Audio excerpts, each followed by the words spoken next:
Okay, hello everyone, and welcome to this episode of Between Two Teachers.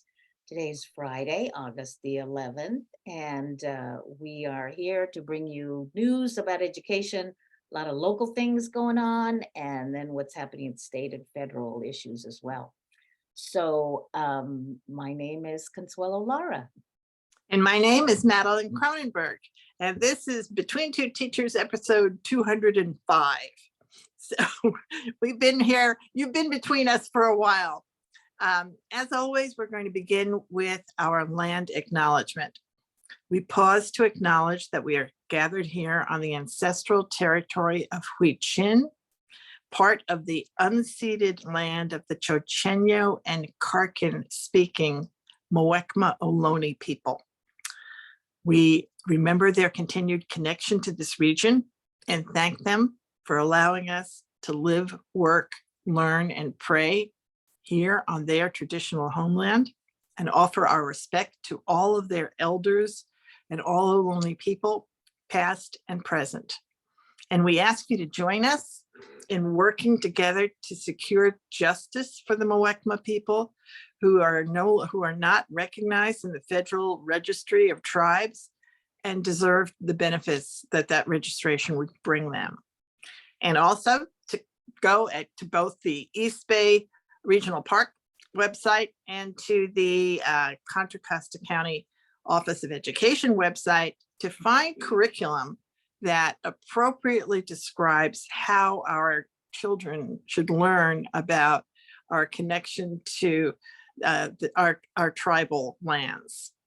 And both of those places have the appropriate curriculum available. So if you know teachers or all of us need to be aware of the fact that we were not given the full story in our earlier curriculums. And the answer to that, the solution to that is to learn the story and teach it to our children today.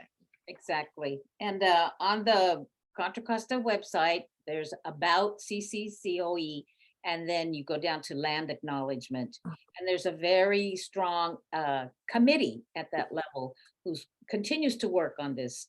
So it's really very full of information and resources for you.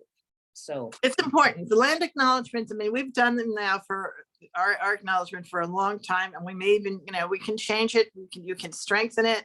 And I'm seeing, more and more places are realizing the importance of adopting the whole idea of having a land acknowledgement. It really is something we should do. I mean, we've often opened, it's not like having open meetings before with other different types of acknowledgements, and this one really makes the most sense. Also, we want to remind you to like, share, and subscribe to the channel. We're always looking for new viewers, and we'd appreciate your support in sharing it out to your friends. Okay, nationally, every week when we talk about anything that's national, you can't skip over Florida. So Florida has Florida's thing now is, I don't know how they're going to do this, but they went back and forth about they no longer have AP classes on African American studies, because there was no way that there was a way that it could be done, considering their position on what African American history is.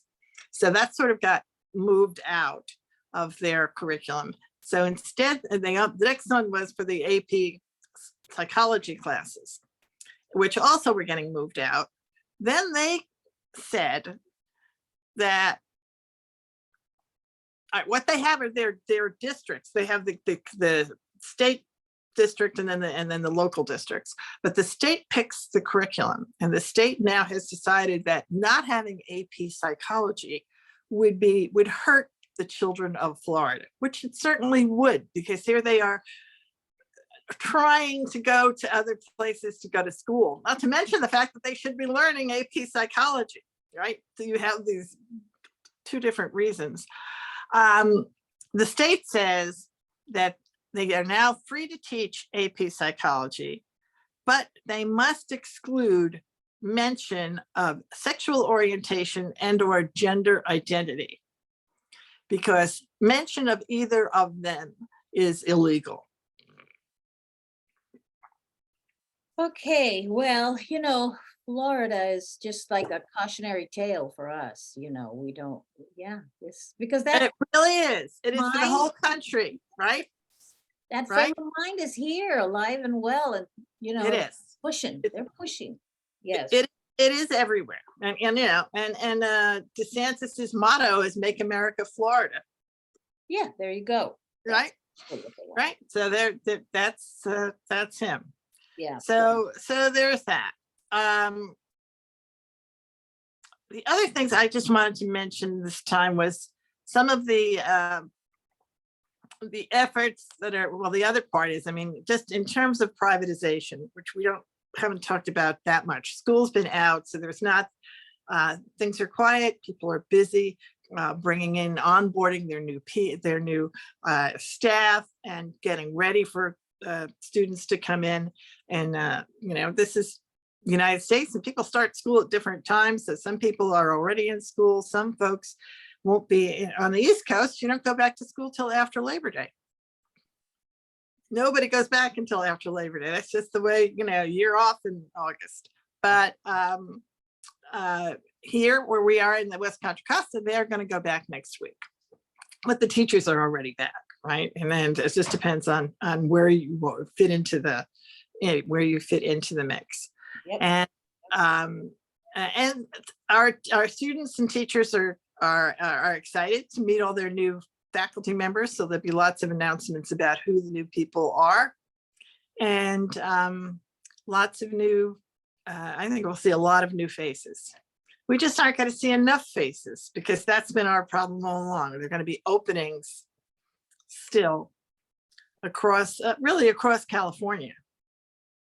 And two of our board members for West Contra Costa, they're going to have one of their table talks this Right. Saturday.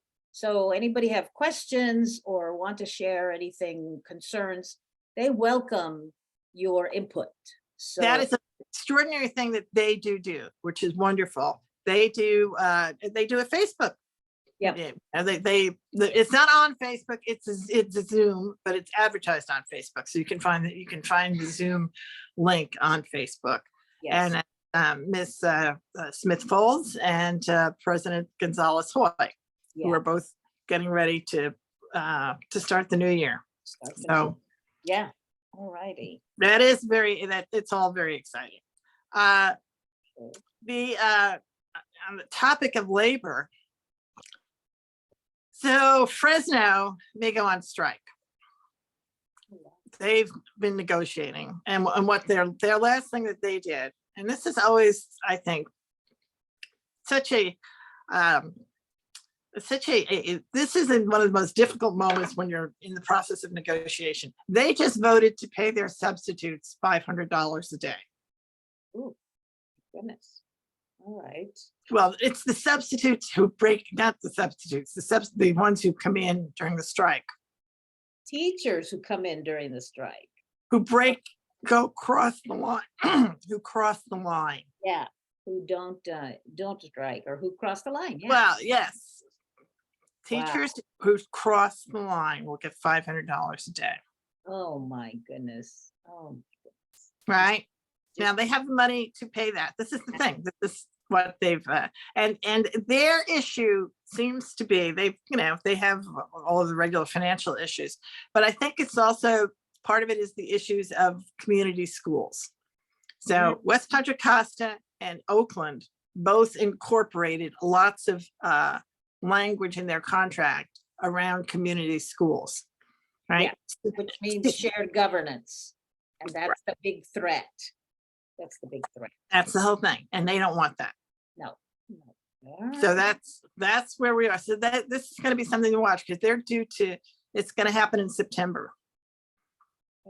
If they go out, they will be going out in September, and then these $500 a day replacements. They call them replacements. Will come in and cross the line, and that is a very difficult thing. I mean, we had them. on that. I was on strike 4 times in Hayward during my time there. And you don't want to be a replacement. You don't want to cross the teacher's line because it's not a good thing. It's not a good thing for anybody. So, Yep, that's yeah, right. but that's possibly happening. That is possibly happening. Now tell us about the county. Well, when we were talking about the land acknowledgement and teaching the history, in other words, teaching the truth, it just reminded me of where we are on ethnic studies and the different things that are happening around that. So at our next meeting, August 16, we are going to find out in terms of the county, what the county is doing in terms of ethnic studies. So that'll be an update there. But this issue continues to be very controversial, and some things have happened at the state level. Madeline? There have been lawsuits, and parts of the curriculum have been removed. Right. I mean, this one part in particular, there were 2 sections that had to do with the Mayan history, and there were 2 poems that were included that now have been excluded because they were looked at as prayers.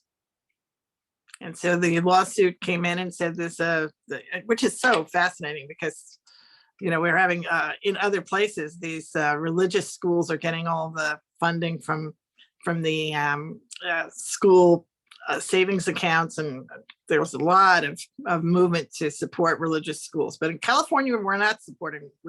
We have a separation, and because of that separation, they were taken out of the curriculum. Well, and again, the target is Native Americans, indigenous Right. peoples, Right. The Native people. So it's a pattern there that we got to watch very closely. But that's sad news. So about that. All righty. What else did we do at the county? We had the privilege of interviewing some students. We decided we wanted to have a student board member. And so there were 11 applicants, and Trustee Butler and I had the privilege of interviewing them.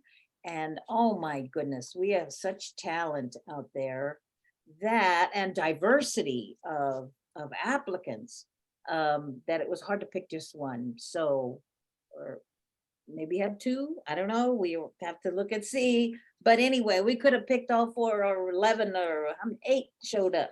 They were all very impressive. So that was one thing we did. And what helped, lots of times people don't know what the county office does, but there are some programs out there that students are involved in or can be involved in.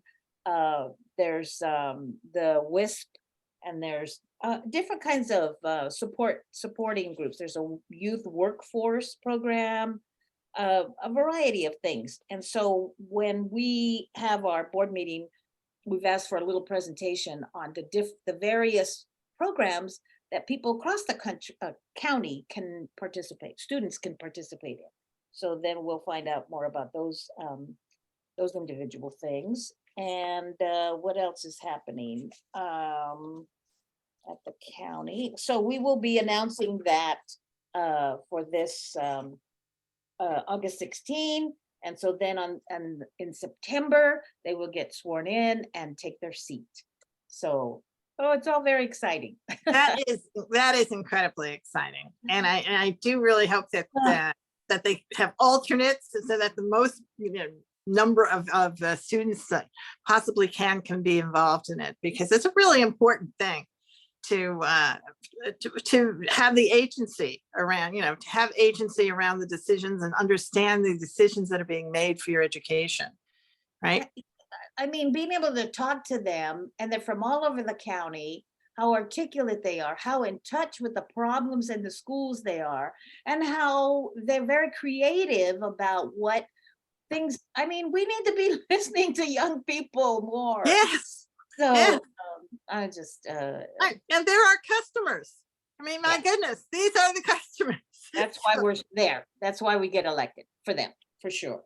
That's right. Totally about them. It's totally about them. So I wanted to mention a shout out. So that's the county.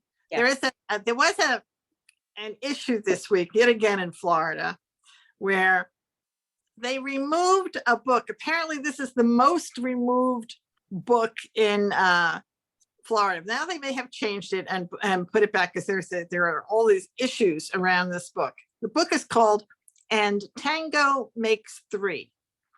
And they're removing this book because Tango is a baby. The story is a true story from the New York Central Park Zoo. New York Central Park Zoo had two male penguins who were a couple, right? And the two male penguins really loved baby penguins. But of course, they didn't have a baby penguin. Another family of penguins had an extra egg that it was too much to take care of. So they moved the extra egg to the couple, the male couple, and they looked over and hatched that egg, and that baby penguin was named Tango. Oh. Now this is a true story in the New York City Central Park Zoo. And so the story was written, and Tango Makes Three. So And Tango Makes Three is a book in every library. I mean, what a cute story, right? It's adorable. But it doesn't fit the world of Florida. Ah, yes. Okay. So they banned it. Oh my gosh. I don't know. Then I mean, apparently it's been brought back. I mean, it's still like in the middle of the conversation. It was brought back because it wasn't part of the curriculum. Nobody was teaching from it, but it was in the classroom, and it was in the school library, because that's what it was. And Tango Makes Three was part of the school library. There was there's a lawsuit. So the lawsuit then, to bring it back, became moot, because And Tango Makes Three has been lifted following a Department of Education memo that said the new law only applied to classroom instruction and not the library. So that the motions have said now that they can go back into the library. But there are family members who want it taken out of the library. So Tango is in the middle of litigation. Oh, Tango. boy. Poor little penguins. But it inspired me. I thought, well, first of all, it's a great story. And yes, it's a great story. And post a little link to it to post. Absolutely. So there it is. So that's the And Tango Makes Three story. But Tango's back now, but in the middle of Tango is making news, is what Tango's doing. That's right. Okay. That's what she's doing. And then I wanted to do a shout out to this to the kindergarten teacher. I would show the video. I'm not sure how easy I can do it, so I've put it on Facebook a couple of times, and I'll put it up again. And this is a video of a very lovely kindergarten teacher who shows her brilliance and how she's, and I hope many other kindergarten teachers and other teachers are doing the same thing. What she did was, as she greets her children coming into the classroom every day, she has a sign, 4 little signs on the wall, and they can hit one to say they want to get a high five, another one to say they want to get a hug, another one to say they want to do a wiggle dance, and another one that says nothing. I don't know what the other one does. It's unclear to me because nobody pushed it. But it's so adorable. And it just shows that everybody's going in very high energy and excited, and exactly the way they wanted to be greeted. Acknowledged. They go in, they're acknowledged. So it is. And the way they want. Because not everybody wants a hug from their teacher. Right? So that you make the rule, oh, no hugs. And there are people who really want a hug. Oh. Like everybody, this is differentiated greetings. There you go. That's a good one. Right? That's what she's got. So then I wanted to do a couple of shout outs. The first one is to the people who spent all last year, all summer, giving free meals to kids. The districts that continued to feed their kids every day during the summer, right? That's a big deal. And that's the part of that has come, it wasn't always done that way. COVID certainly brought that into a process that we've now become familiar with. But districts, and West Contra Costa is one of them, and I'm sure there are many others who continued their food services for their children all summer long. Yeah, for sure. And that's what we're talking about with, the wraparound services, right? Yes. For sure. These are our families. These are our kids. Yes. Okay. So that's that. And finally, a shout out to the fine training department of the Contra Costa County firefighters. And they have a new podcast called Between Two Hydrants. Love it.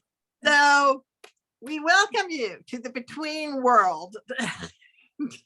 We have been betweening for some time, but we are so happy that you are betweening now too, and they're part of the Contra Costa County betweening community. So our firefighters from Contra Costa County, we suggest you watch their podcast, and we all want to learn. First of all, my God, with what's happened in Maui, and fire is unbelievably dangerous. Fire is important, and I'm glad they're doing a podcast to inform everyone. Informational, absolutely. Right? And they're brilliant at naming their podcast. That's brilliant. Okay. So till next time. Bye. Bye-bye.